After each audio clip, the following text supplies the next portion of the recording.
Hey, welcome to your Star Wars spoiler-free Dwellings of Eldervale update video. I'm Peter Vaughn with Breaking Games, and we have some amazing things to share with you.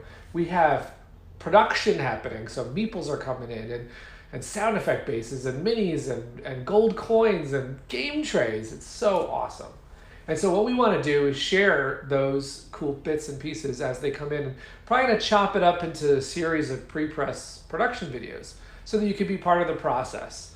Now that might spill into 2020. We're going to do like a couple different videos. But as we end 2019, I wanted to make sure you knew we were here.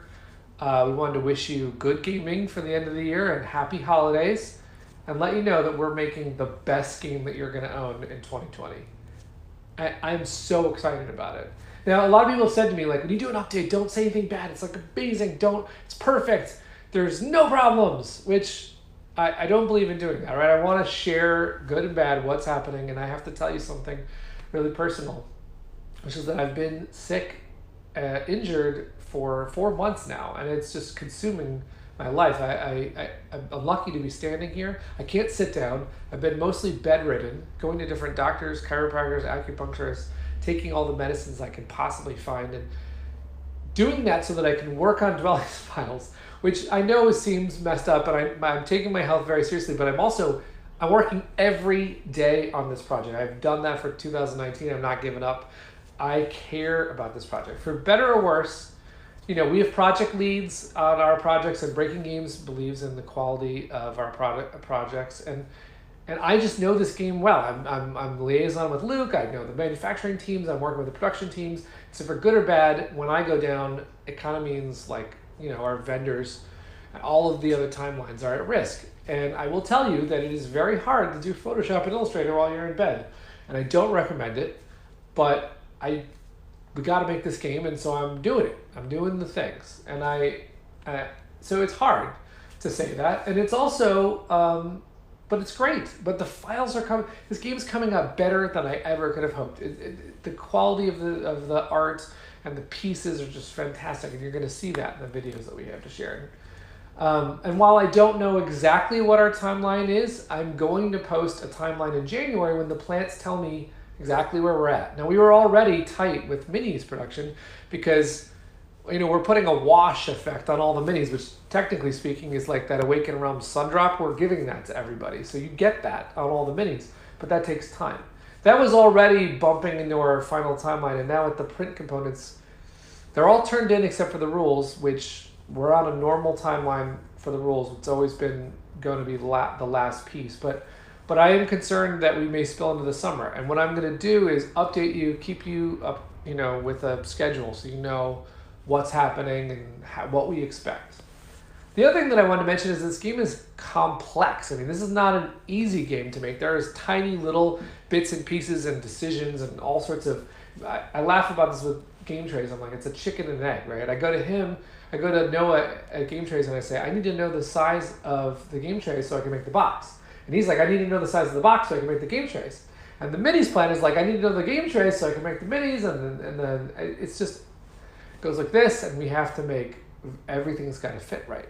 I'm going to show you pictures in the update of the game trays monster molds that we had to make. We had to make the decision of whether or not to make the minis fit in their own individual molds, which means that you have to remember exactly where the dragon goes and exactly where the golem goes, or we could mush them together, but then we have to keep in mind they have to fit the same kind of well. There's all sorts of complexities like that are navigating, and it's a big game. We make choices all the time that are difficult. Like, for example, we made the choice to make thicker cardboard, which is awesome. I'm excited. But then we go to the plant, and they said, we don't have a standee holder that fits that size cardboard, or the one that we have is going to topple, and that's bad for gameplay. So we have to pay for a new mold and make a new standee thing. And that wasn't in the budget. That money went to marbling of dice. So... the starter cards were jumbo, and so we figured out a way we could make those poker size, which actually is better. They fit the adventure cards better, and Luke loves them, and they're just great, and that saves a little money. So we're just making those kind of tweaks, and that's the kind of thing we want to share so that you know what's happening and you stay in the loop. So I love when Kickstarters can do that. So bottom line is, it's great. I mean, I'm gonna say that it's not without its challenges, and it's a big game. And of course, I've had some health issues that I'm hopeful that 2020 can look back and say, well, I'm glad that's over. But in the meantime, what we're gonna do is we're gonna say thank you, because 2019 has been a wild ride, and this game is part of that. And this game was possible because of you. So I want to thank my other teams, my whole production team, Sherry Spiro, who runs Breaking Games, who funded, made this game part of our slate, and then Luke Laurie, obviously, who came up with it with me for years. Chris Strain, who ran the Kickstarter with me, who has been in the graphics for the last couple of weeks, helping make sure we get the cover done and the cards done and all of the final touches. And Wes Straub on our team, who does our branding, and he's actually just proofread every card with me for another set of eyes, and all that stuff is super appreciated. And we're gonna get the digital proof to you too, so you can be part of it and you can see all of it and just see how Dwellings is coming to life. So it's super exciting to share that with you, and stay tuned. You'll see a lot of components, a lot of exciting things we have to share for Dwellings of Eldervale. Until next time, cheers.